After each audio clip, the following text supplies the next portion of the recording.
नमस्कार मंडळी, राम राम. श्रावण महिना सुरू झालेला आणि काल रावांनी आणलेले हे करवंत, तर त्याची इकडे मी चटणी करून घेतली आणि स्वयंपाक वगैरे सकाळचा झाला. त्यानंतर असा विचार केला मी की श्रावण महिनाभर गाईला नैवेद्य वगैरे करायचा आणि गाईला श्रावण महिन्यामध्ये गुळ फुटाणे झालेले खूप छान. गाई गुळ फुटाणे नव्हते, तर मी गुळ शेंगदाणे गाईला दिलेला आहे आणि हा नैवेद्य रोज महिनाभर करणार आहे. आणि हे सर्व आटोपल्यानंतर मी निघाली रावांसोबत. पोहोचली हॉस्पिटलमध्ये.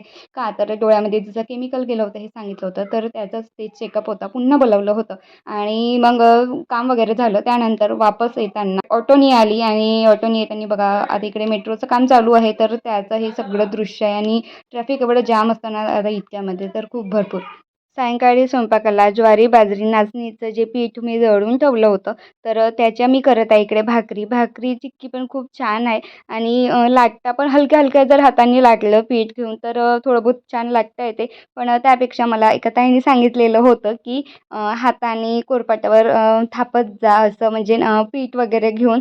तर तसंच मी करते आहे. तर खूप छान भाकरी होत आहे. खरंच खूप थँक्स ताईसाठी. आणि ज्यांना जर भाकरी हातावरच्या जमत नसेल, तर त्यांनी असं आपण कोरपाट्यावर छान लाटू शकतो. त्याप्रकारे मी दाखवत आहे तशासारखं. आणि भाकरी म्हणजे का तर रावांचं फर्माईश होती, की एक टाईमला पोळ्या कर, एक टाईमला भाकरी कर. टिफिनवर वगैरे जेव्हा भाकरी वगैरे चांगलं नाही वाटत, म्हणजे पोळ्या, तर म्हणून सकाळी पोळ्या करते, म्हणून रात्री सायंकाळच्या वेळेस मी भाकरी करते.